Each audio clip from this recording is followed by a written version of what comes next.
Jesus, he only have a much concern with the 12. Okay? It doesn't matter if everybody leave him, he is really focusing on the 12.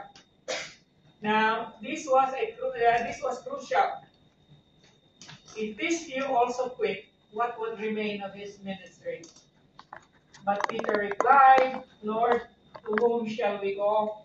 You are the words of eternal life. John 6:68. Amen. Thereafter, Jesus began to talk with his disciples more about his suffering and death, and with greater promptness. Now, since we are under obedience, to obey is to learn. In God's economy, in the Lord's curriculum, okay, the Lord Jesus Christ, para sa Kanya, to obey is to learn. The disciples did not quickly understood everything Jesus said. Their ability to grasp was limited by human frailty or weakness. When Jesus told them that he would be put to death by the religious leaders in Jerusalem, Peter rebuked him. Now, that is in Matthew 16:22, Mark 8:32, where Peter said, "This is not going to happen to you." Or, "Far this be from happening to the Lord Jesus Christ." Now, Jesus had to tell the big fisherman that Satan deceived him at this point. And that is in Matthew 16:23. You still remember? When Jesus rebuked Peter, he said, "Get behind me, Satan." Okay, because you have not the things of the Spirit. And then one thing I want you to realize is a few moments before this happened, Peter just made a confession that Jesus is the Messiah, that they have nowhere else to go because Jesus has the words of eternal life. And now he is being rebuked and the Lord addressing him as if he is a disciple of Satan. Okay? So Jesus had to tell the big fisherman that Satan deceived him at this point. Again and again, Jesus felt constrained to speak about his death and its meaning to them, but it was not really comprehended until the day he was betrayed. So, para sa mga apostles, the disciples of Jesus, it was quite hard for them that the Lord Jesus Christ, having been their master for more than 3 years, is just going to go like that. Okay? Hindi nila matanggap na ang Panginoon is going to die. What are you talking about there? We are just starting to create our own government. Okay? Kasi nga, iba ang pananaw ng mga disciples. Ang pananaw ng disciples is, ang motivation nila is political. Okay? They want the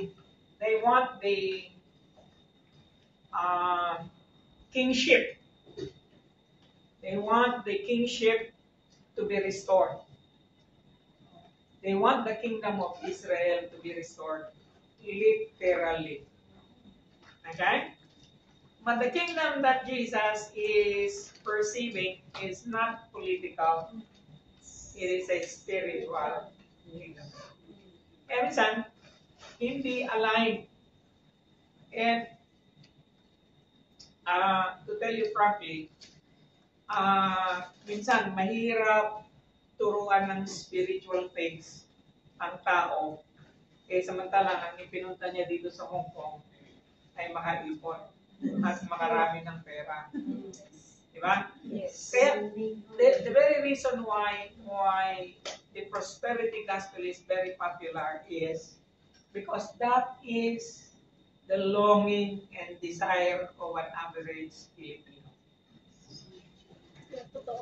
ang umasenso, Umama. ang magkabahay, ang Yes. magkasasakyan, Yes. at magkaroon ng maayos na retirement so that they will live happily ever after. Yun ang gusto nilang ending ng kanilang buhay. Kaya, yan yun, napakahirap. I've been preaching about second coming, the kingdom of God. Kung minsan parang lutang yung mga tao nakikinig sa akin. Kasi nga, wala sa agenda nila yung afterlife.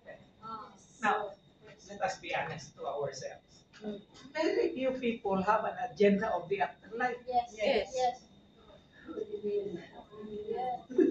Kung pwede lang, hindi ka na mamatay.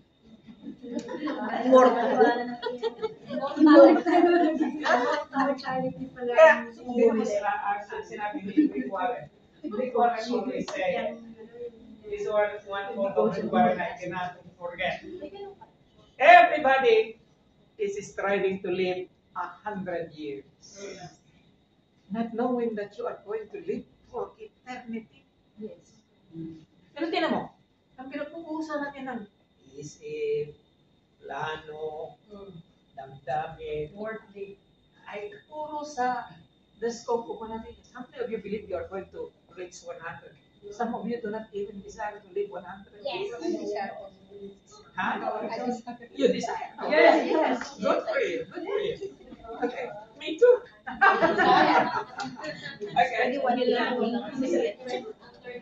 And a lot of you even do not believe that you're going to reach 100. Yes. And yet you're striving for the life in 100 years. Well, Jesus is telling us, you're going to live with me forever. You're going to leave everything behind. Diba? And that's why, napakahirap minsan i-communicate ang kingdom of God sa mga makabagong panahon. Yes. Diba? Lalo na yung mga babies. Gusto ko sa'yo, makarating ko ng Canada, makakuha ko pamilya ko, or makapag-asawa ako ng Blue Eyes. That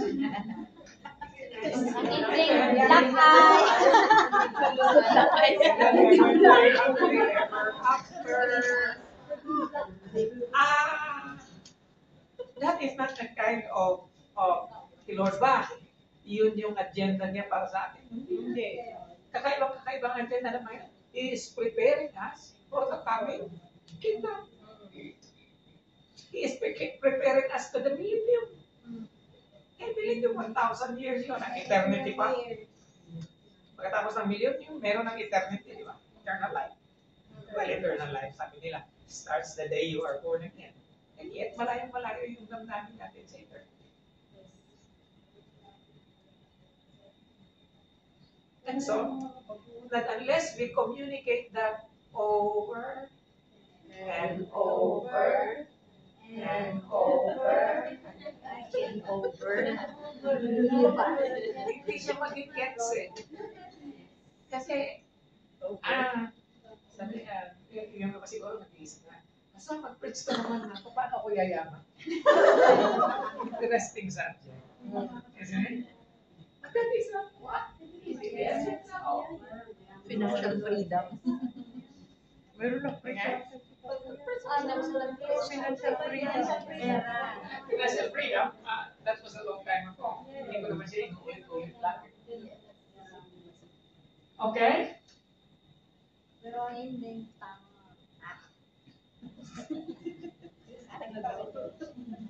The cross and their only grace in the kingdom was not understood. Here is another subject na is not very popular really, the cross. Man, pagod ako isang linggo ako nagtatrabaho tapos ang sabi natin ngayon, cross.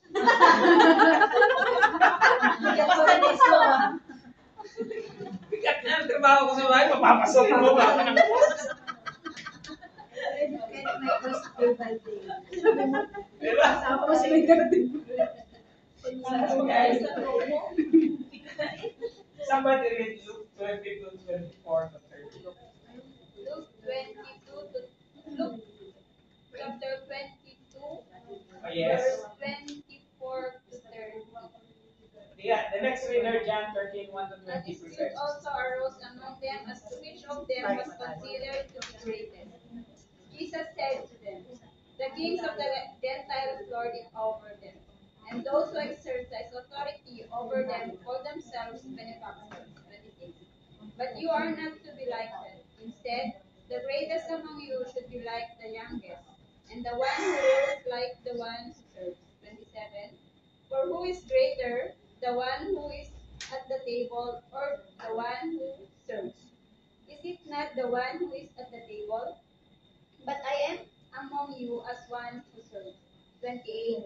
You are those who have stood by me in my trials. 29. And I confer on you a kingdom, just as my Father conferred one on me. Last verse. So that you can make it and drink at my table in my kingdom and sit on thrones, judging the 12 tribes of Israel. So here is again the Lord telling his disciples about leadership. Because everyone is vying to be the leader. They don't want to be the tail, they always want to be the head. And yet the Lord is telling them by principle that the way up is down. So I am with you as the one who serves. But when you go to my kingdom, you will sit at my table, and we will be judging the 12 tribes of Israel. So here again, magkaiba yung agenda eh. Ang agenda nila, gusto nila yung sila yung nandun sa ibabaw. Samantala, sabi naman ng Panginoon, if you want to be the leader, you must be the servant of all or the least of all.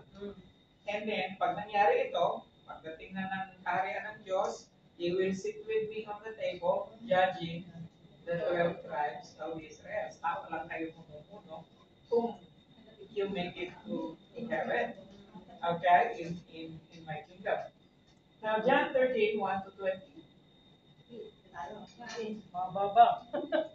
John 13, verse 1. It was now the day before the Passover festival. Jesus knew that the hour had come for him to leave this world and go to the Father. He had always loved those in the world who were his own, and he loved them to the very end. Jesus and the disciple were, as supposed, the devil had already put into the heart of Judas, the son of Simon Iscariot, the thought of betraying Jesus. Jesus knew that the Father had given him complete power. He knew that he had come from God and was going to God. So he rose from the table, took off his outer garment, and tied a towel around his waist. Then he poured some water into a wash basin and began to wash the disciples' feet and dry them with the towel around his waist. He came to Simon Peter, who said to him, "Are you going to wash my feet, Lord?" Jesus answered him, "You do not understand now what I am doing, but you will understand later." Peter declared, "Never at any time will you wash my feet." "If I do not wash your feet," Jesus answered, "you will no longer be my disciple." Simon Peter answered, "Lord, do not wash only my feet, then wash my hands and head too." Jesus said, "Those who have taken a bath are completely clean and do not have to wash themselves, except for their feet. All of you are clean, all except one." John 13, 11, 20, for he knew who was going to betray him, and that was why he said not everyone was clean. When he had finished washing their feet, he put on his clothes and returned to his place. "Do you understand what I have done for you?" he asked them. Verse 13, "You call me teacher and Lord, and rightly so, for that is what I am. Now that I, your Lord and teacher, have washed your feet, you also should wash one another's feet." Verse 15, "I have set you an example that you should do as I have done for you. 16, very truly I tell you, no servant is greater than his master, nor is a messenger greater than the one who sent him. Verse 17, now that you know these things, you will be blessed if you do them. 18, I am not referring to all of you. I know those I have chosen. But this is to fulfill this passage of scripture. The scripture. He who shared my bread has turned against me. And verse 19, I am telling you now before it happens, so that when it does happen, you will believe that I am who I am. And verse 20, very truly I tell you, whoever accepts anyone I send accepts me, and whosoever accepts me accepts the one who sent me. Okay. So, ito yung tinatawag na foot washing event that happened during the Passover. And the Lord Jesus Christ, sabi ng scripture, showed the extent of His love. So, in this particular passage, you will notice that showing someone the extent of your love is by way of becoming a servant to that person. Because the Lord Jesus Christ did so. He assumed the role of a servant, being the least in the house, is the one assigned to clean the feet of the guest. Kasi nga nung unang panahon, wala pang boots. Sandal lagi, kaya expose yung feet sa dumi at sa alikabok ng Israel. And every time you go up to the household servant will bring a basin and wash your feet. Okay? And imagine how that plays out during that time. It communicates something to the disciples. Kaya hanggang napaka-effective ng training ng 12 because they know that the Lord Jesus Christ is the Messiah. They know that He is Lord. They know that He is a deity. He is God. And yet, what kind of God is this that will do a servant's work? Alam niyo kung tutuusin, si Apostol Pedro ang may kimik sa 12. Yes. Okay? Alam niyo yung kimik? Ang kimik yung iyak. Iyak, magandang iyak yun. Yung magandang iyak. Kasi may yung ibang klase ng iyak eh. Okay? Ito yung magandang iyak. Kimik ang tawag sa Tagalog. Na ang ibig sabihin ay, sabi niya, di ba? Lord, you will never wash my feet. Sabi niya, para bang, ano siya? Diyos ko, hindi ako papaya. Siguro nakaganon siya. Shock siya. Shock it. Diba? Shock siya na pumulasan ng Panginoon ng kanyang paa. At least he understood the difference of, and para sa kanya si Lord is the master. And what kind of master is this going to wash my feet? And I'm supposed to be the servant. Kaya lang, ang diferensya, walang sino man sa kanila ang gusto maging servant. Marami yan sa life ko eh. Ayaw ko sa mga ibang church ha, pero marami yan dito sa amin.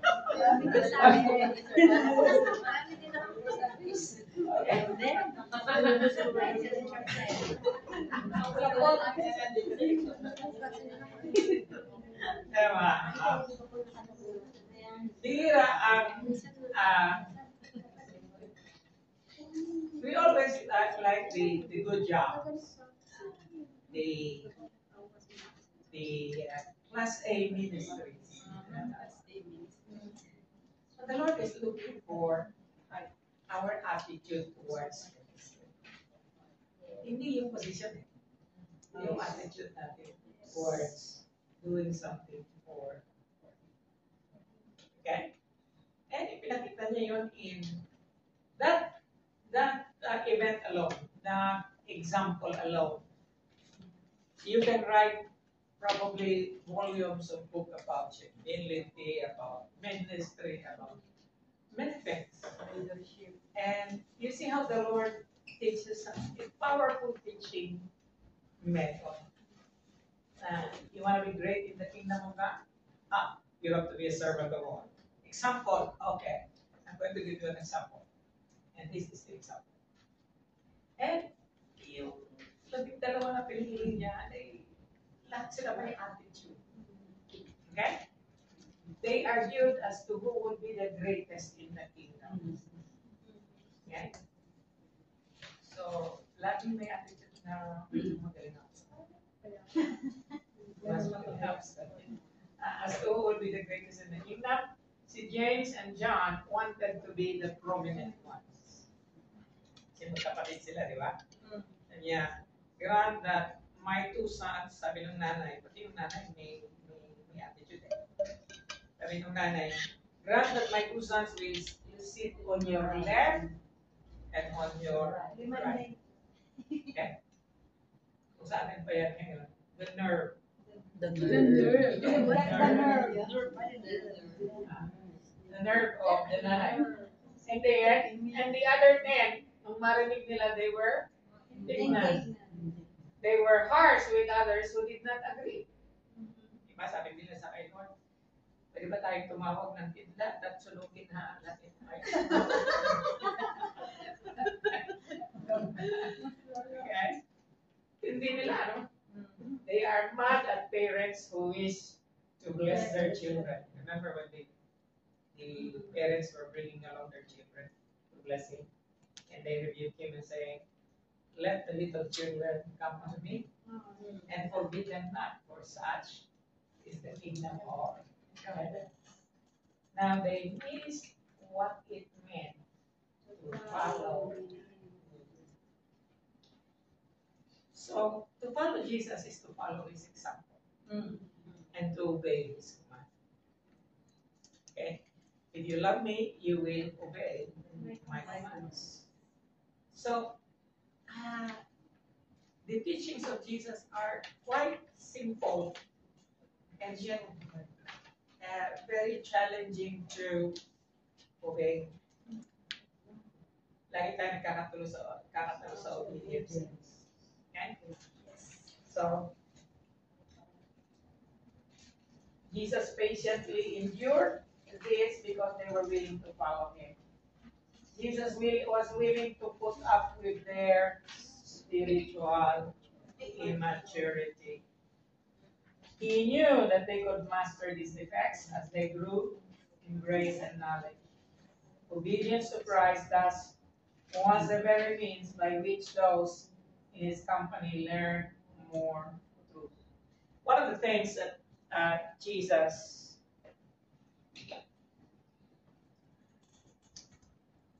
was there an occasion where Jesus was angry with his disciples? No.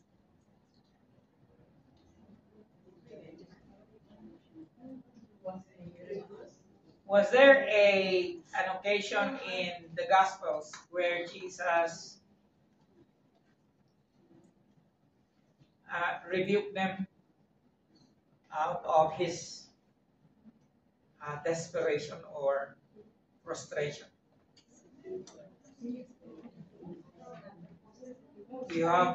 Can you recall of any passage na okay?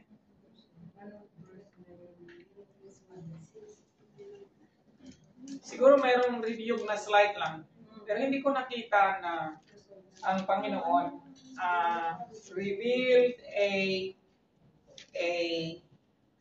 temperament of anger towards his disciples.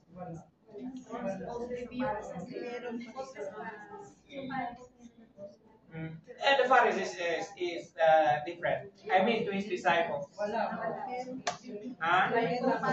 Anong occasion? Luke 9:37 to 56. And what was that? Pakitingin nga.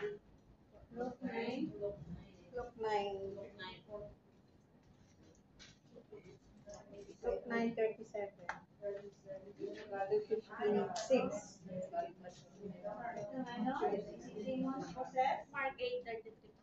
Mark 8:33. Mark 8:33. But when Jesus turned and looked at his disciples, he rebuked Peter. Get behind me, Satan. Okay. He said. And that is Peter. And I don't know if that was a harsh rebuke. Definitely that was a harsh rebuke, but I don't know if he was angry when he said that. Now, there is no raw expression of anger towards his disciples. Now, here is a clue. In the last 40 years of my ministry, there were a lot of times that I am angry in the inside. But I never show it to any of the leaders. I don't know. I have no recollection of blowing my head off during a meeting or I did not. But because I know that showing an outburst of anger is, you know, si Moses when he was angry. He suffered the consequence, right? Alam mo yun, hindi ka makapasok sa promised land just because you got angry. I don't know, hindi ko, there is always a fear in me that if I am going to be angry in the presence of the leaders or the people that I have appointed, especially in leadership, that it is somehow going to disqualify me as well. Okay? And so I can be firm, I can be, headstrong, but I do not show anger. I release my anger in some other way. Okay?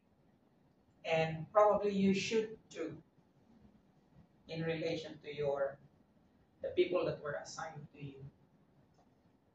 Especially the ones that you are nurturing in faith. Okay? So, huwag kang magpakita ng marahas, ng galit, or kasi kasama ka agad lagi nun, masasamang salita. You understand what I'm saying? Yes. Diba? So, pwede kang magalit in private. At huwag kang magalit publicly. Okay? I have not done so. I have no recollection in the last 40 years. I was pastor. I have no recollection of berating someone publicly, even privately. Minsan na pagsasabihan ko, yes. And yun ang pinagsabihan ko lang, biyak na yun. Yung pagsigawan. Lalayas na yun. Okay. Okay. I have never done so. Siguro mayroon akong napagsalitaan ng medyo masakit, pero hindi ako galit. Okay? Because there are times that I speak and sabi nila, I am a very offensive preacher. I believe so. I am offensive rather than, okay ako maging offensive, basta nasa pulpit lang ako. And I do not mention personal names. Yes. That is okay. But privately or publicly within a meeting or whatever, do not ever blow yourself. Because that is demeaning to your calling as a minister of the Christ. Okay? Same thing with the Lord. Okay? He was willing to put up with them. Siguro, kung ang mga disciple mo,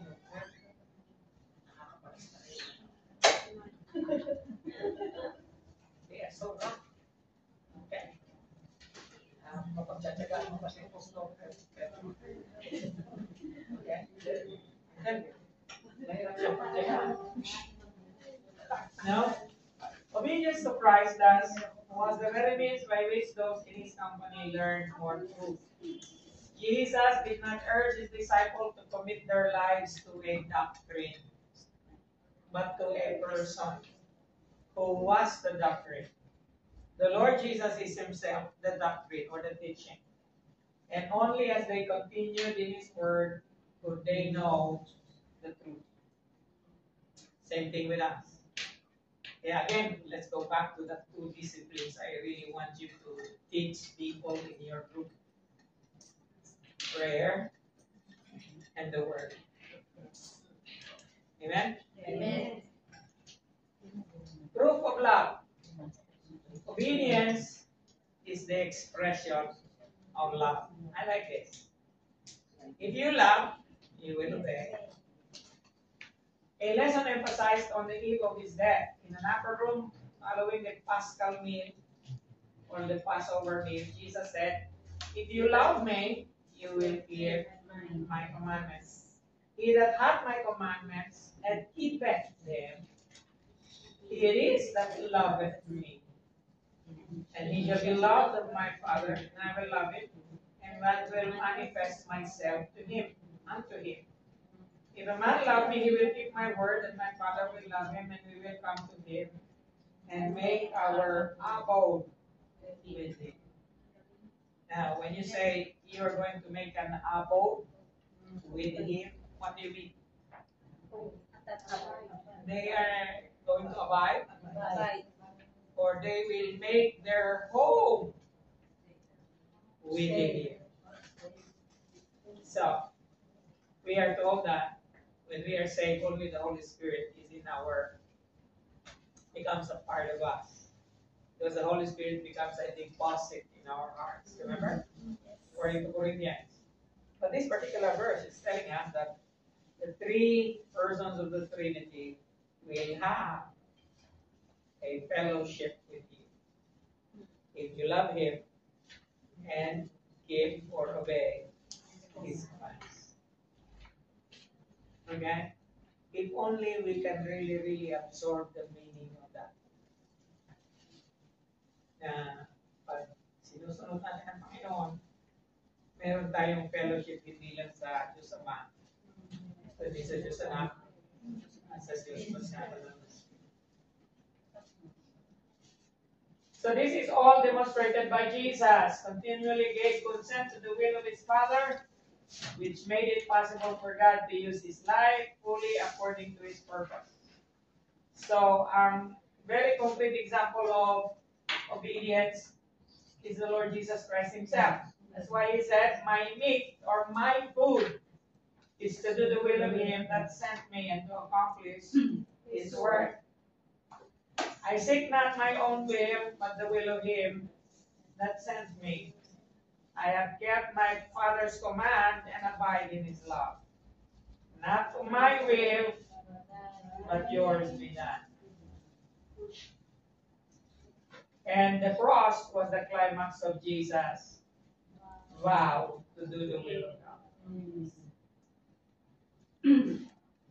No need to explain the principle in focus.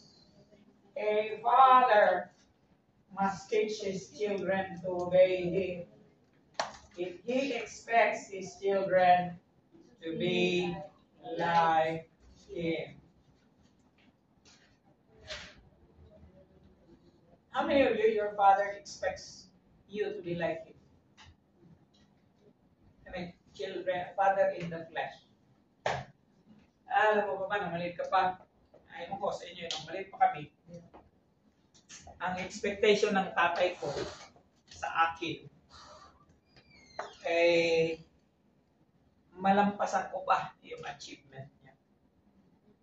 Lagi niya sasabi sa akin, gusto ko na magkaroon ka ng buhay na mas mainam pa kaysa sa buhay na nagkaroon ako. Mag-aral ka. Hindi naman niya ako binigyan ng pera. Sabi na. Inutusan lang niya ako, mag-aral ka, mag-aral ka, mag-aral ka. Pag hindi ka nagbigay sa akin ng diploma, o wala kang aabutin sa buhay. Wala kang kinabukasan, o wala kang pag-asa. Yun yung tatay. Nung nakagraduate ako ng civil engineering, bigay ko sa kanya yung aking diploma, umiiyak siya. Kaya siya niya. Papel lang yun. Grado siya pa. Hindi nagbigay ng pamasahe.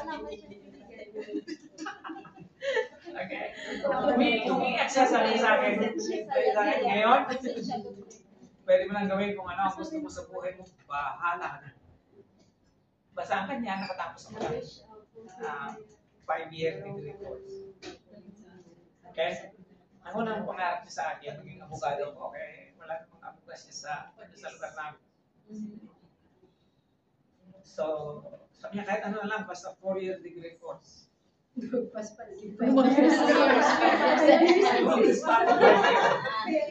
ang engineering is 5 years.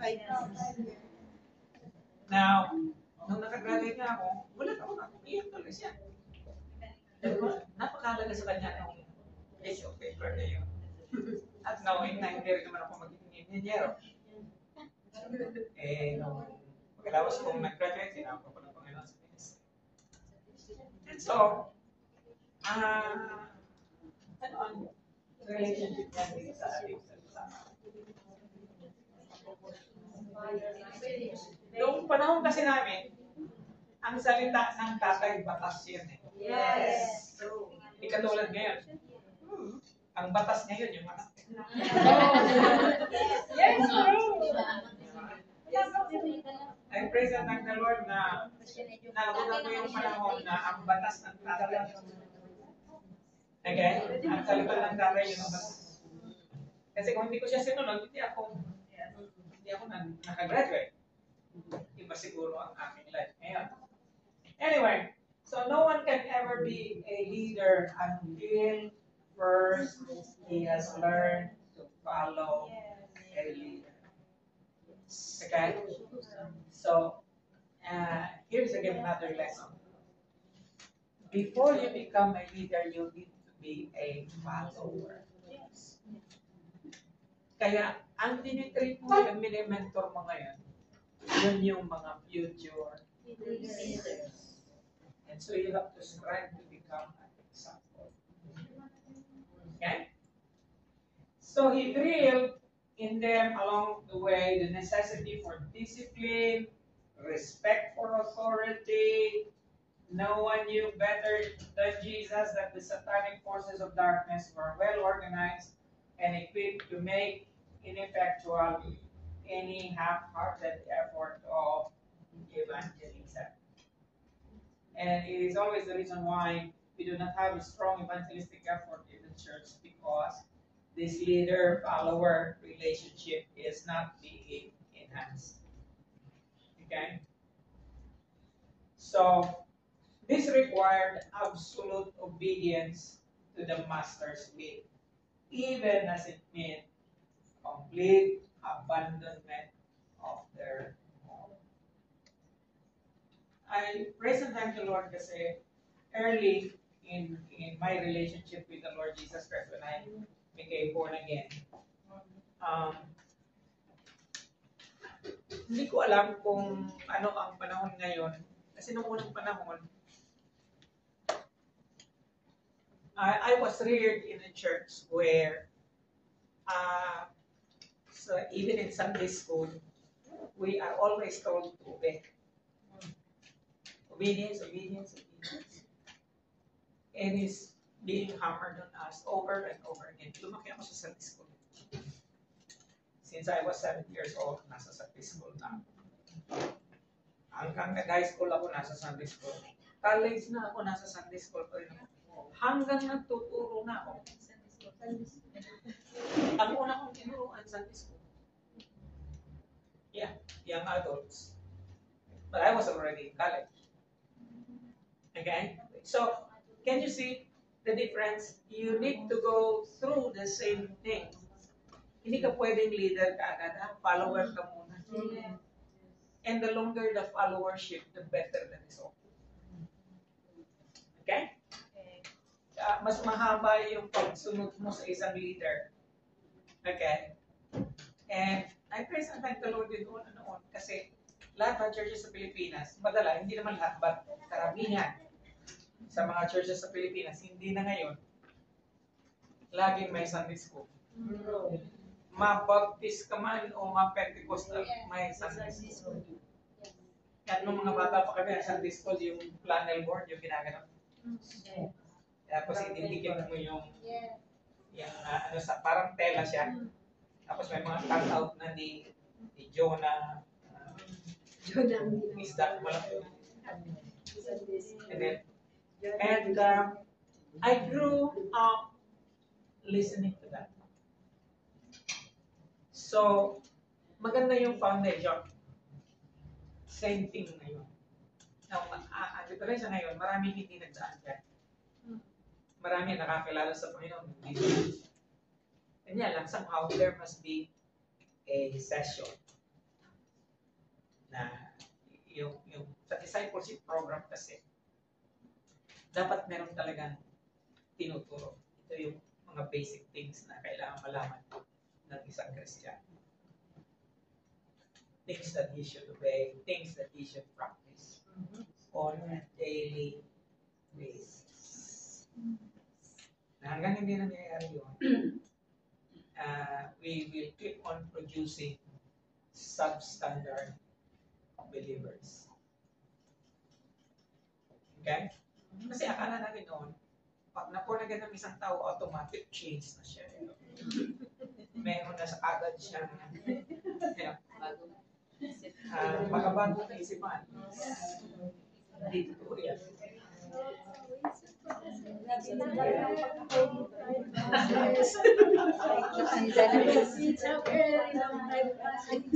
Diba?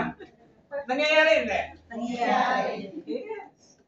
Kasi nga, ang mindset natin is, basta nakarinig siya sa salita ng Panginoon na, ano man, uusbong yan kahit na hindi natin diligan. Hindi umusbong. Natuyo.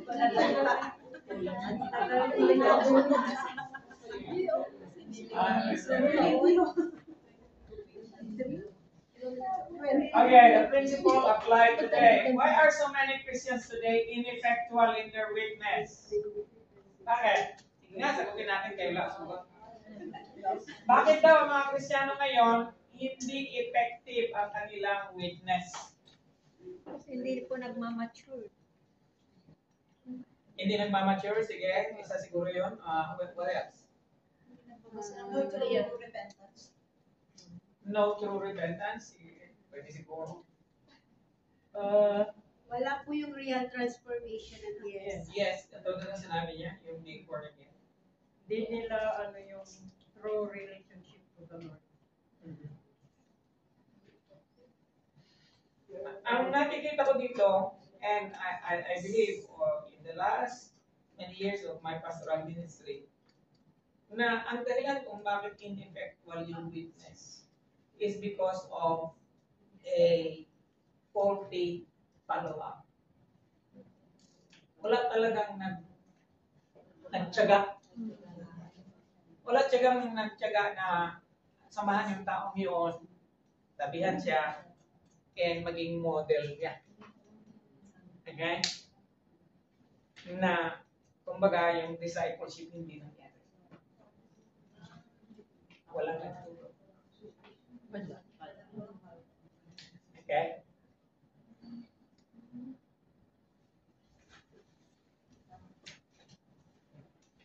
Why is the contemporary church so frustrated in its witness to the world?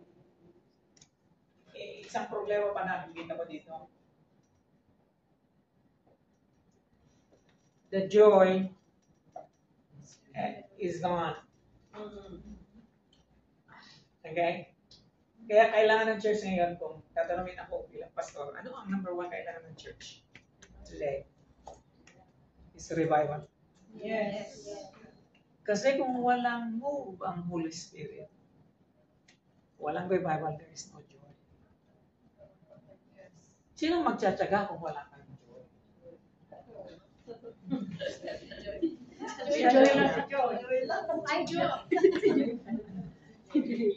Kasi in the first place, ang nagmo-motivate sa'yo na i-disciple ang tao yun is love and, and joy. Tinan mo nung bagong Kristiyano ka, di ba may joy? Yes. You can almost tell anyone about what happened to you. Correct? You're in love. The very first time I was born again, I tell you, nung unang na-born again ako, I cannot stop reading the Word of God. Every night, nobody's telling me to read the Word. I read it chapter by chapter by chapter. Wala nagsasabi sa akin. Okay? And then, people, hindi ako masyado yung nagwi-witness ng but people know me. They see me. In fact, so abrupt was my change in my lifestyle. Kahit na young pa lang ako at 15. Nakita ng mama ko yun. And she wanted to investigate ano nangyari sa anak ko. Bigla siyang nagbago. Sinamahan niya ako ngayon sa church.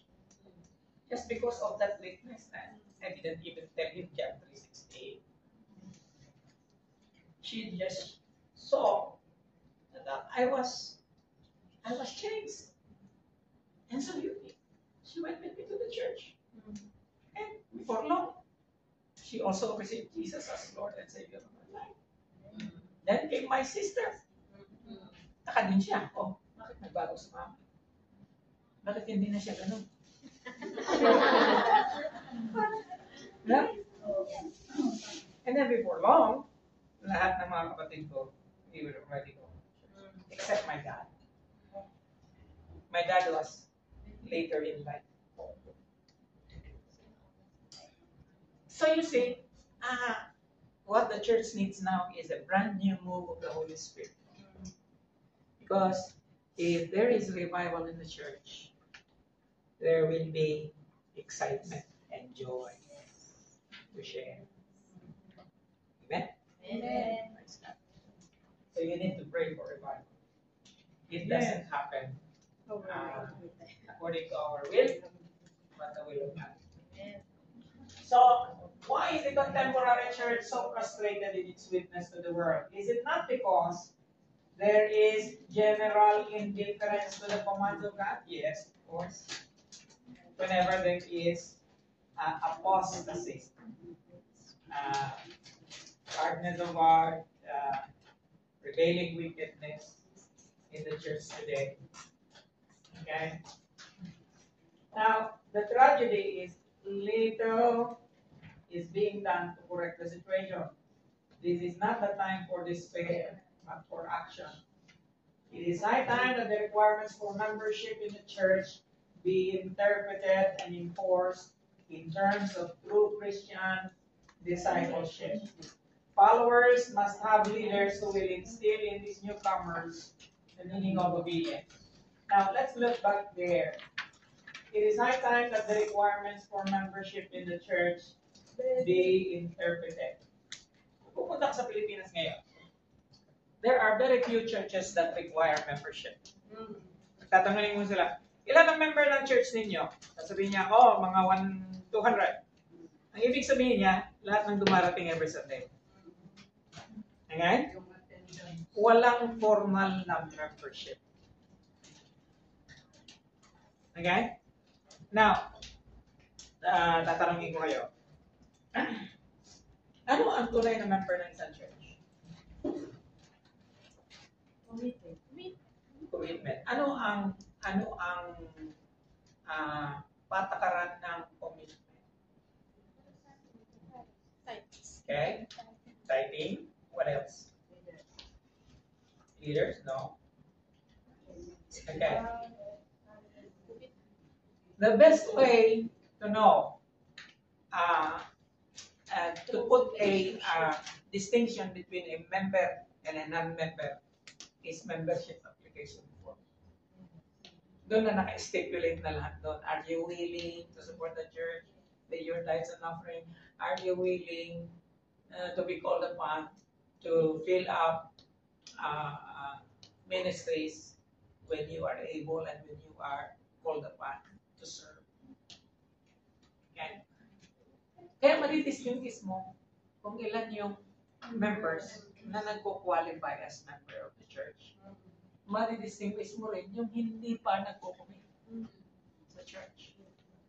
Okay? Because yung nagko-commit sa church, yun yung magko-commit sa iyo through thick and thin. Kaya lang, maraming takot mag-impose ng membership. Kasi madalas ayaw mag-commit ng tao.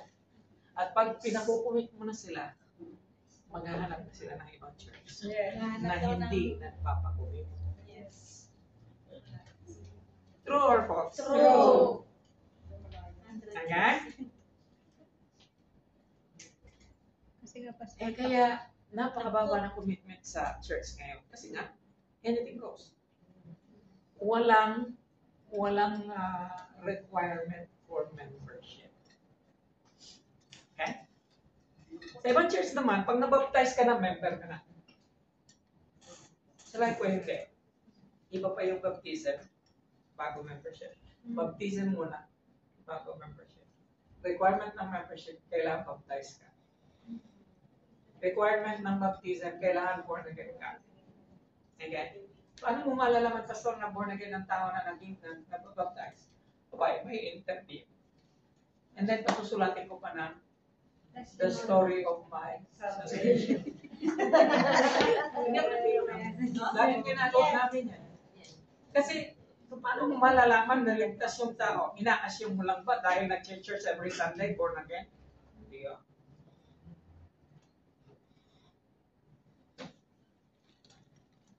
Correct? Yes. Huwag mo i-assume. Okay? Kahit na kumakanta yan sa word praise and worship. Okay? Familiarity is different from intimacy. There are a lot of people coming to church, they are familiar with the songs. They are familiar with the song, the text. Minsan nga yung mga hindi talaga born again, alam nila yung Word of God. Diba? Lagi nagpo-post yan ng Word of God sa kanilang timeline. Okay? Kanya lang pag masama ng loob. Maghanap na rin ng church. Okay? So, it is high time that the requirements for membership in the church be interpreted and enforced in terms of true Christian discipleship.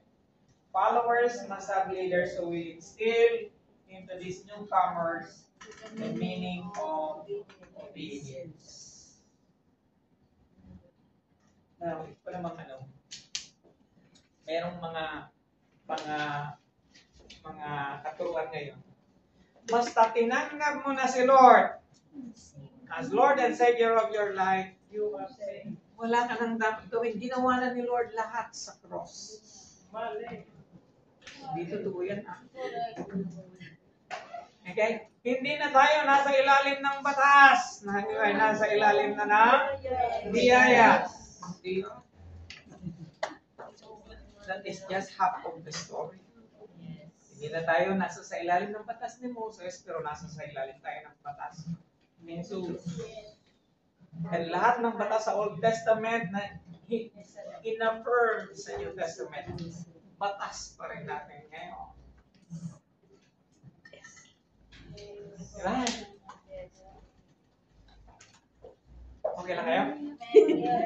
May isang oras pa tayo. Okay? Sige, hinga lang na pala. Kalma self. Kalma. Nasa number 4 na tayo. Impartation. He gave himself away. Okay? By the way, after next Sunday, you will have one meeting with me. And the following Sunday, you will have a meeting with Pastor Ness. Pastor Ness is going to do the role of the Holy Spirit in evangelism. Okay? So, impartation. Jesus' life was a life giving. A life of giving. Giving away what the Father had given him. John 15:15 nga. 17:4, 8, at saka 14. Sino na next reader? John 15:15. Sis Lorna. John 15:15.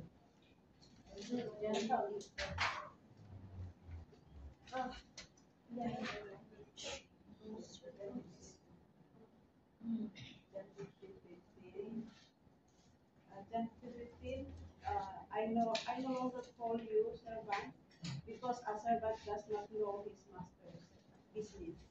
Instead, I have called you friends, for everything that I learned from my Father, I have made known to you.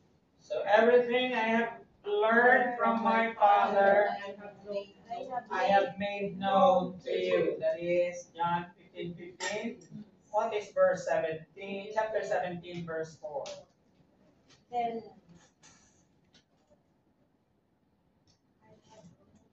Next reader, prepare for verse 8.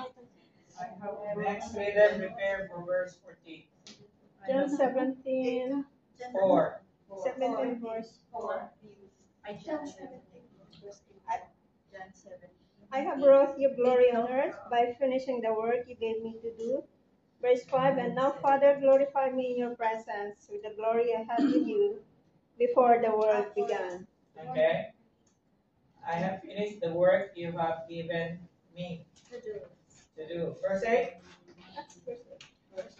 Si ano na? Si John 17, verse 8. For I give them the words you gave me, and they accepted and they accepted them. They knew with certainty that I came from you, and they believed that you sent me.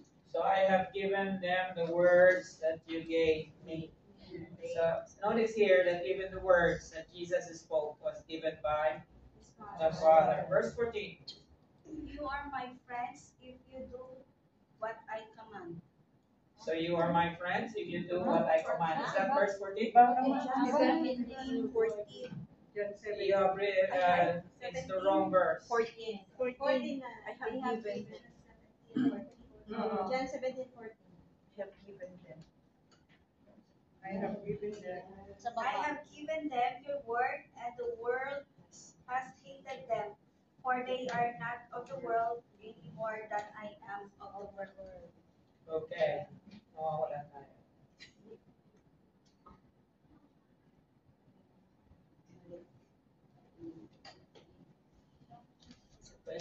Wala. Sige pa mo pa po. Okay. So he gave his disciple his peace.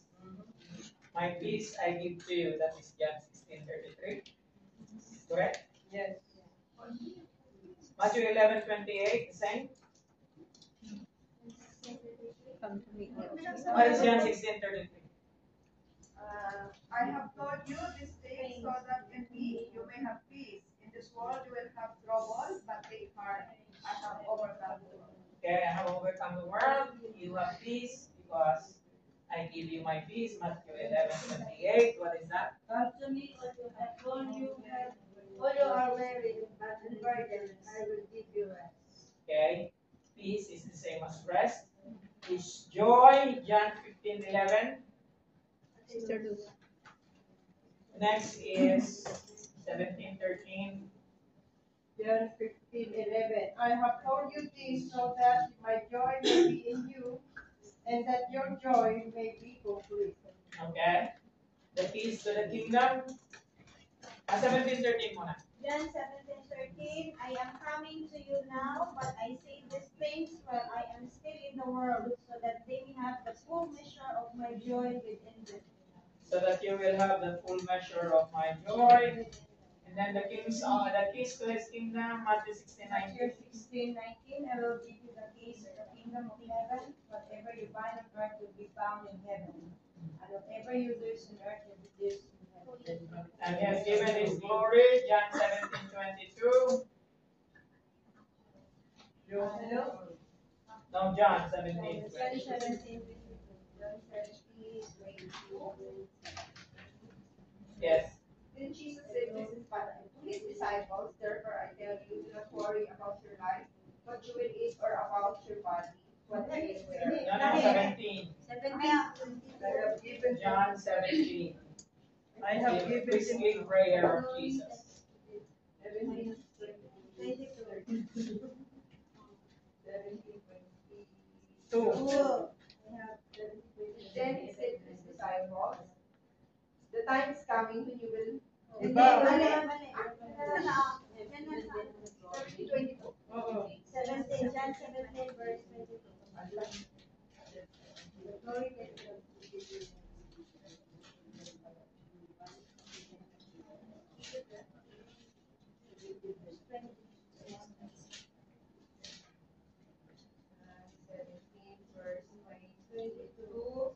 John 17, verse 22. I have given them the glory that you gave me, that they may be one as we are one. Okay, he gave all he had, even his own life. Indeed, greater love has no man than this, that a man lay down his life for his friends. Now that is a very tall order. And how many of you can give as much? So practically, what can you give of yourself? Sige nga, practically, ano yung may bibigay mo para sa mga anak ng Diyos na nais ng Panginoon na lumago sa pamamagitan mo? Time. You can give this your time. Yes. And yet time is not always no. What I mean is time is not always there. So it is a sacrificial thing to give really time. But are you willing to give the time if there is? Yes. Yes. Really.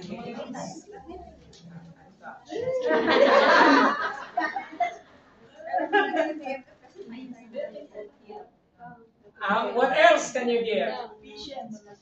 Patience, yes. Love, encouragement.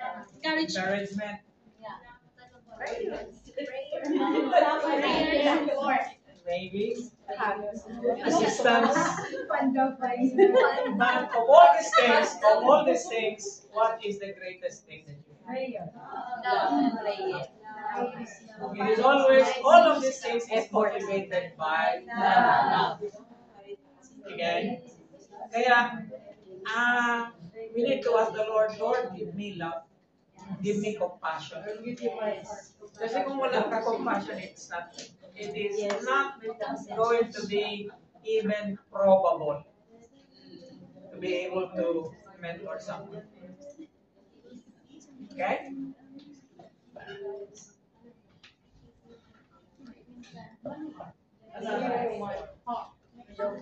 Compulsion of evangelism. The deep compulsion of Jesus is the love of God for a lost world. Yes. We need to capture that vision. We need to take hold of that burden. We need to see as Jesus saw. Okay? So, ang pinakamalalim daw na udyok, compulsion yung udyok ng Panginoong Jesus ay ang pag-ibig ng Diyos sa nawawalang sanlibutan. This is what disciples needed to learn. Not in theory, but in practice. Kaya hindi natin kailangan ng panibagong seminar although ang ginagawa natin parang seminar na rin ngayon. But the thing is, we are full of theory already. We need to practice. Again. But in practice, they saw how Jesus became a servant when he washed their feet. They saw his poverty, humiliation, sorrow, and even death. He accepted willingly all these things for their sake. They watched him minister to the sick, comfort the sorrowing, and preach the gospel to the poor. They may not have always understood it, and certainly could not explain it sometimes, but they could never mistake it did not happen. So, napaka-powerful ng isang example. Ano? Just one example can move you, give you the inspiration to do the same.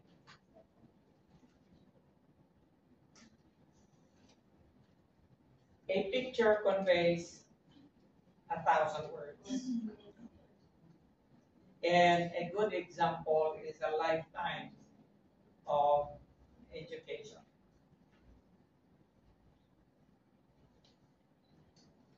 His sanctification.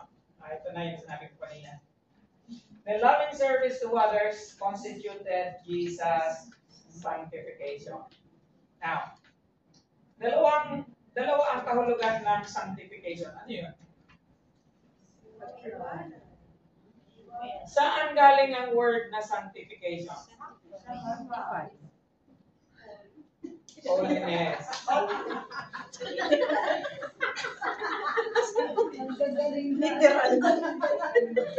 Ang noun ng sanctify ay holiness. Eh, ano yung holiness? Ano yung sanctify? Yung sanctify ay verb. Purify.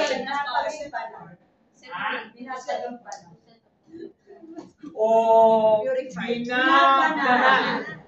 Okay? Hindi hinahangal. Binabanal. Okay? Naguluhan na talaga. Okay. Gutom. So, bakit walang verb na katulad ng holy? O bakit walang verb ang holy na katulad ng word na holy? Kasi nga walang holy-fied. Kasi pagka binabanal, dapat holy, banal. Pagka binabanal mo, holy-fied. Eh wala namang word na holy-fied. Sanctified. Meron. Kaya ito lang yung noun na hindi pareho ang tunog sa verb. You understand? Ngayon, yung word na sanctify, dalawa ang ibig sabihin. Ang isa, binabanal. Ang pangalawa, hinihiwalay. Napaka-special mo, napaka-sagrado mo. Napaka-untouchable mo. Kaya ikaw ay hinihiwalay. Okay? So ngayon na alam nyo na ang dalawang kahulugan ng sanctify, binabanal, or hinihiwalay. Now, itong loving service to others constitute Jesus' sanctification. This was brought out in his highly priestly prayer. This setting apart of himself to God was not the effect of cleansing. Hindi ito paglilinis. Okay? Kasi malinis na siya. He has always been pure. Nor was it in order to receive power for service na makatanggap siya ng kapangyarihan sa paglilingkod or baptism of the Holy Spirit. No, he already had all the power. Rather, his sanctification was in the area of commitment to the task for which he had been set apart into the world. So, inihiwalay siya ng Panginoon para ipadala sa mundo or sa lipunan. He continually gave his life for their sake. His sanctification then was not to benefit himself, but it was for his disciples. So, bakit nabanggit ito ni Robert Coleman? Tayo rin ay dapat magkaroon ng ehemplo na tayo ay hiwalay sa sanglibutan. Remember the word example? Yes. Paano susunod yung kung ikaw mismo hindi ka hiwalay sa sanglibutan? Okay? Paano sila magpapakabanal or magiging banal kung hindi ka banal? Tama. True. Kaya yung pagiging pagpapakahangal, madali lang. Amen. Na kailangan sundin ang Allah. Kailangan sundin. So, kung yung leader hangal, pag-members hangal. Pero pag yung leader ay banal, papakabanal din yung members. Katatawa si Florna. May halo to, may halo. Now, credential of the ministry. This was to be the measure by which they were to regard their own service. They were to give freely as they had received. Matanggap na walang bayad. To love one another as He loved them, by which they were known to be His disciples. Herein contained all His commands. Love, Calvary love was the standard. So, ang standard ng ministry is always love. A selfless devotion to those whom the Father loved and for whom the Master died. With such a demonstration of love, the world would know that the gospel was true. Okay? So, the very motivating factor of ministry is always love. Pag hindi tayo magsisimula sa pag-ibig, hindi tayo magtatapos sa pag-ibig. Okay? So, lagi nagsisimula sa pag-ibig, nagpapatuloy sa pag-ibig, natatapos sa pag-ibig. Pero yung mga may asawa, Pastor.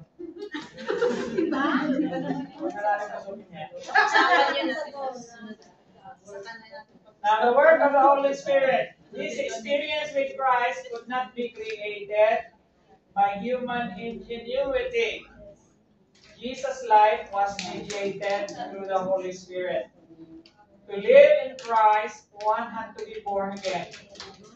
Now, ang may akda nito, and sa maraming aklat na ating binasa natin, ay puro mayroong Baptist background. In fact, ito yung aking minsan ay one of the great frustration of my life as a theologian is there is not much theology that is written by a Pentecostal with a Pentecostal background. Okay? Kadalasan puro ang sumusulat ay mga Baptist ministers, Baptist theologians. They're good. They're good. Kanya lang laging nawawala yung contribution ng banal na Espiritu. Okay? So, pagka nagre-research kayo, lalo na kahit nasa preset posting na in-introduce ko sa inyo, kadalasan sa mga manunulat dyan, you cannot even find even one author that is of a Pentecostal background. Okay? Meron minsan na lumalabas, a few of them, but as of the moment, there is no prominent Pentecostal theologian that is always featured in commentaries. So, isa na ito. So, tingnan niyo mabuti. Ito yung difference. To live in Christ, one had to be born again. Man had to be regenerated by the Spirit of God before it be conformed to his or her purpose. Tama naman lahat ng sinabi. It was the Spirit that sustained and nourished the transformed life, the life of a disciple. Sa Pentecostal view kasi, ang being born again is being given a deposit of the Holy Spirit. That is a word in Corinthians. Na tayo ay binigyan ng deposito ng banal na Espiritu. Meaning kasi, pag sinabing deposito, initial deposit. Good enough for us to be regenerated. Na tayo ay nagkaroon ng panibagong buhay nang dahil sa kapangyarihan ng banal na Espiritu. Because our conversion is the product of the Holy Spirit regenerating us. Okay? When you receive the Lord as Lord and Savior of your life, this Holy Spirit that is a deposit is being infused in our lives. It changes us. Yeah. You and I cannot change ourselves. Yes. Only God can. Yes. And yet, para sa mga Baptist background and the Reformed Church, the baptism of the Holy Spirit and the regeneration of the believer is one and the same. Maliwanag? Sa Pentecostal, hindi. Meron pang tinatawag na second work of grace. At yung second work of grace is the one that happened in Acts chapter 2. While they were there worshiping, waiting for the promise of the Father, suddenly there were tongues of fire that came down from heaven by a rushing mighty wind, and it sat in each and every one of them. And they began to speak in tongues as the Spirit gave them utterance. Now, the Baptist theologians does not discount that it happened. Okay? They do not say, no, oh, it did not happen. It happened. But it ceased to operate after that. Okay? Hindi na siya nagpatuloy. Ang baptism of the Holy Spirit is only for the apostolic ministry. Okay? Sa Pentecostal naman, hindi. Nagpapatuloy yun. Hindi tayo cessationist. Ang ibig sabihin ng cessationist, nag-cease na siya. Tayo naman, continuationist.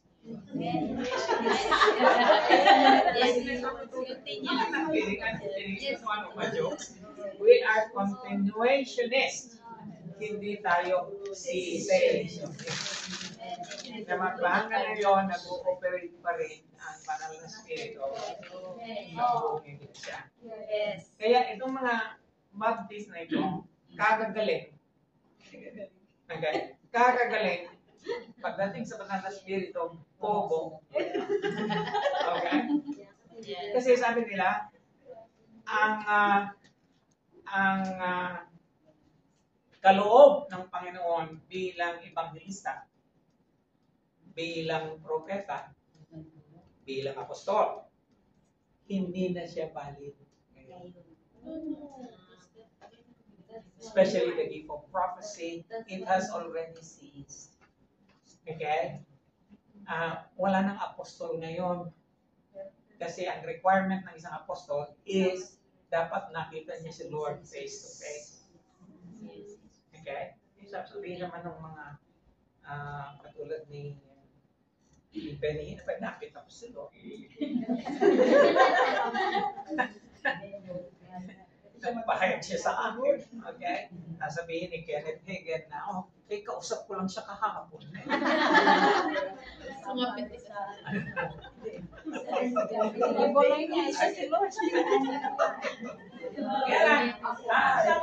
Ito yung nagpapagulo sa ating mga interpretation and everything.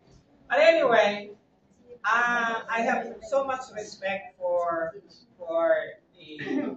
the Reformed theologians. They speak a lot of good things and help me understand a lot of doctrines. Pagdating lang sa banal na spirito, nagkakaiba. Okay?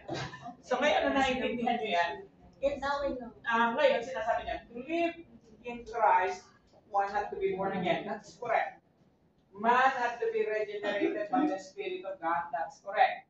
Before it could be conformed to His purpose.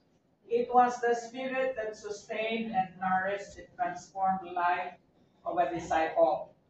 But the same Spirit was one made clean through the Word and set apart unto God for holy service. There is no mention there. Kaya nga, i-insert ko si Pastor Ness. Kasi wala na akong alam na yung ibang Pentecostal na pastor na original na Pentecostal.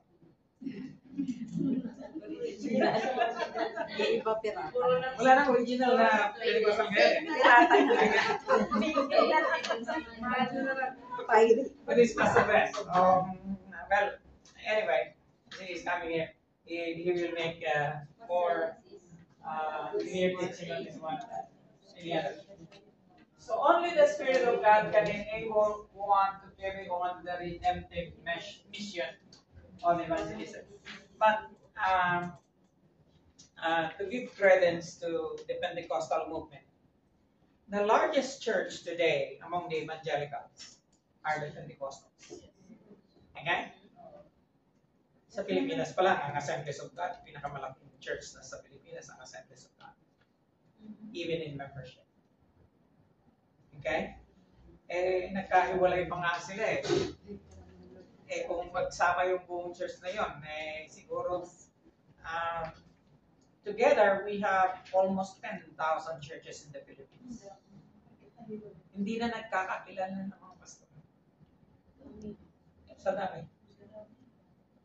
Pagka nagko-convention, hindi mo lang kung saan galing, saan lupa galing ng mga ito. Kasi iba-ibang kulay.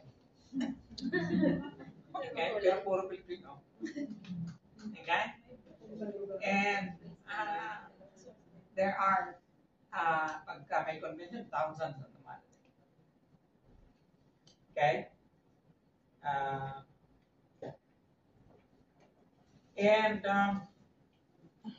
Now, why is it that the Pentecostals have more evangelistic ministry than any other?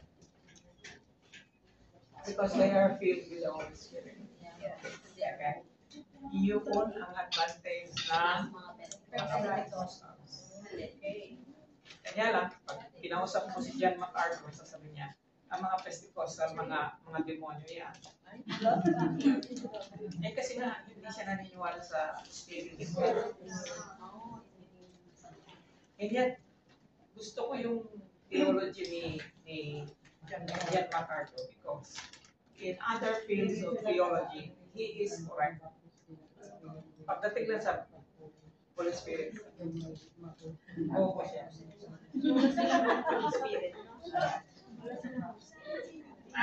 Now, he explained to his disciples that the Spirit would prepare the way for their ministry. He would give them utterance, meaning to say, inward utterance. He will give conviction to the world. He will illuminate the truth. Evangelism, therefore, was not a human task, but a divine project. I like that. Na evangelism, hindi siya gawain ng tao. Ano lang tayo? Yung mga, we are just instruments. We are just tools. We are just mouthpiece. But the real work is being done by the Holy Spirit. Okay? So, evangelism therefore was not a human task, but a divine project. All they were asked to do was to let the Spirit have complete charge of their lives.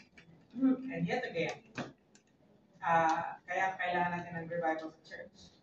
Because without revival, there is no Holy Spirit. The Holy Spirit does not operate openly. Now, I do not discount that the Holy Spirit is not operating in the church. He is. Kaya lang, hindi siya makakilos ng maayos dahil there is no vessel. Ang vessel na yun tayo eh. Eh kung hindi tayo nagpapagamit sa Panginoon, if we are not in tune with the Holy Spirit, how is it possible? Sino gagamitin niya? Hindi naman siya pwedeng gumamit ng aso. Hello? Ano ba siya yung gagamitin ikaw sa aso? Amen? Amen. So, hindi na natin babasahin yung napakaraming verses. Matatapos na tayo. Another comforter. Jesus explains to his disciples that just as he had ministered to them for 3 years, now the Spirit would guide them into all truth. He would show them things to come, teach them, help them pray. He would glorify the Son by taking the things of Christ and making them real to his followers. Now, what is the advantage of the Holy Spirit than the Lord Jesus Christ while he was here on earth? Anong kaibahan ng ministeryo ng Banal na Espiritu sa ministeryo ni Jesus nung siya ay narito? Now, what I mean to say is, in terms of ministry, sa pag-ministry, anong pagkakaiba?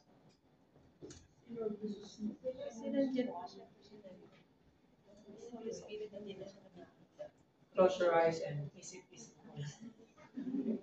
Gusto ko. Try ko, Pastor. Try mo. Sige. Kasi noon si Lord Jesus is tao siya. Mhm. So, nag-minister siya sa atin. So, ngayon, nung siya ay tumaas na, namatay ba? So, binaba niya yung banal na espiritu at nailagay sa ating mga puso. Mhm. Anong pagkakaiba doon ngayon? Ang pagkakaiba noon is, ang pagkakaiba noon is, dapat,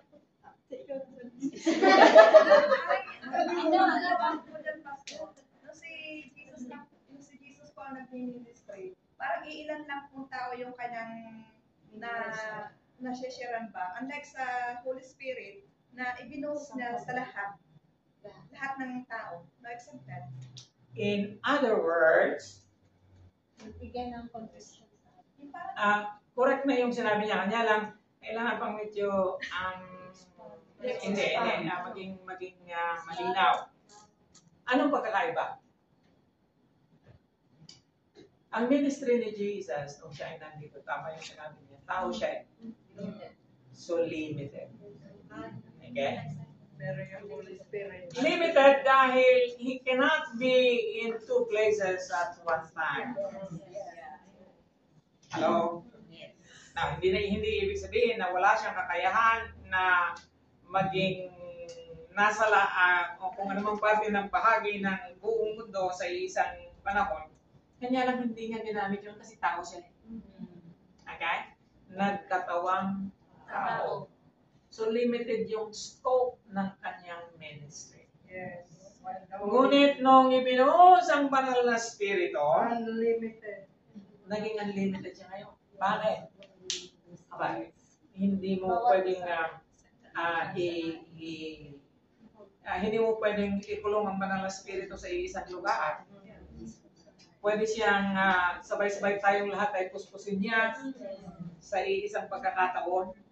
At kahit na tayo ay hiwa-hiwalay sa iba't ibang bahagi ng mundo, kumikilos siya. Amen. Kaya nga sabi ng Panginoon, mainam para sa inyo na ako ay atis.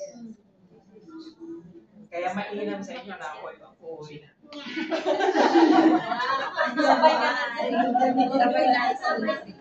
So, mainam sa inyo na ako ay aakyat na sa langit. Yun ang sabi ng Panginoon. Sapagkat kung hindi ako alis, hindi darating ang banal na Espiritu. Okay? Hello? Okay. Now, another thing. Pagka, ito sa akin lang hindi ito makikita sa theological. Okay? Sa akin lang, yung panahon ng Panginoong Jesucristo, pagka siya ay nag-preach, ang nagbibigay ng conviction ay yung salita ng Diyos. Ganun pa rin naman ngayon. salita ng Diyos pa rin na nagbibigay ng conviction, ngunit may pagkakaiba. Kasi yung banal na Espiritu kumikilos sa buhay ng bawat tao. Nagbibigay ng sa puso. Nung panahon ni Lord, dito. Okay? Hearing. And then conscience. Pero nung bumaba ang banal na Espiritu Santo, may gusto na. Okay? Kaya mas accountable ang tao ngayon kaysa noon. Bakit? Kasi maliban sa konsyensya, maliban sa salita ng Diyos, may banal na Espiritu pa na nagbibigay ng protection sa puso ng tao. Ngayon, kung tatanggihan mo yun, triple ang tinanggihan. Tinanggihan mo ang salita ng Diyos. Tinanggihan mo ang konsyensya. Tinanggihan mo ang condition. Okay? Amen. Now, He would glorify the Son by taking the things of Christ, making them bring to His followers. The world could not receive this truth, but the disciples knew Him. For He was with them, and in the Spirit, He would continue to be with them forever. And, yes. Minsan, the word Holy Spirit is being used interchangeably with the Spirit of Christ. Because, for all you know, the Lord Jesus Christ, the Holy Spirit, and the Father is just one. Another comforter, just like Jesus, was to fill them with the very presence of the Master. The privileges which the disciples were to enjoy in this deeper relationship with the Spirit were greater than they had known as Jesus walked with them. In His flesh, Jesus was confined to one body, one place. But now He could be with them always, never to leave them nor forsake them. From this perspective, it was better for Jesus, having finished His work, to return to the Father and send the Blessed Comforter to come and take His place. We have explained that already just now.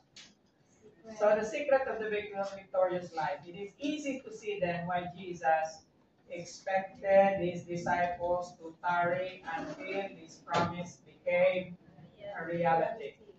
How else could they ever fulfill the commission of their Lord with joy and inward peace?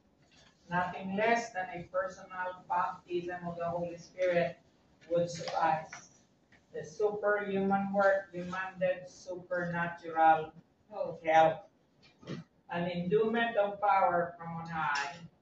This meant that the disciples, in utter surrender of themselves to Christ, had to come by faith into a new and refining experience of the Spirit's infilling. This is a truth hidden from unbelievers. The multitudes who followed at a distance, as well as the stubborn Pharisees, did not even hear about the work of the Blessed Comforter. Jesus purposely reserved for His disciples, particularly the 12, His most revealing things. Indeed, many prophets and kings have desired to see these things, which they saw, and to hear the things that they heard, yet could not. Okay? Last. Ilang slide? The principle applied today. We must have His life in us by the Spirit if we are to do His work and practice His teaching. Without this, or the Holy Spirit, evangelism is lifeless. Let me ask. Without the Holy Spirit, evangelism is mechanical. Ano ibig sabihin pagka sinabi ko na kung walang banal na Espiritu, makinarya lang siya. Meaning to say, kumikilos pero walang buhay. Gumagawa pero walang kapangyarihan. Amen? Ang resulta, frustration. Okay? So, So lifeless, that is meaningless. We cannot give something which we do not possess ourselves. Now, here is a very important realization. You cannot share something you do not have. Yes. How can you share? You don't have. Now, parang nakakatawa siya, pero let me give you a deeper understanding. You cannot share salvation if you have not experienced it. Yes. That is primary. You cannot share the power of the Holy Spirit if you don't have it. You cannot share wisdom if you don't have it. You cannot share holy life if you have not experienced it. Alright? Yes. So, ang isang napakasimpleng bagay, pabigat ng pabigat. Diba? Yes. Okay. So, nor can we withhold that which we possess in the Spirit of Christ and still give it. Sa isang banda, sabi niya, hindi mo pwedeng itago ang isang bagay na kailangan mong ibunyag. Amen? Hallelujah. Hindi mo pwedeng i-restrain ang something na dapat ay malaman ng lahat. Amen? The Spirit of God always insists on making Christ known. This was Jesus' method of evangelism. Seen at first only by his followers, but through them it must become the power of God in overcoming the world. Amen.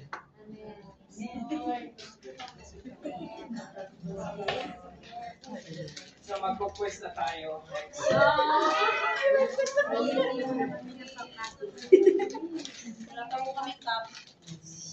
Yung mga wala pang copy, maghintay. Dahil mag-pray ako ngayon. Wala na ibang time. Siguro whole eh. Talagang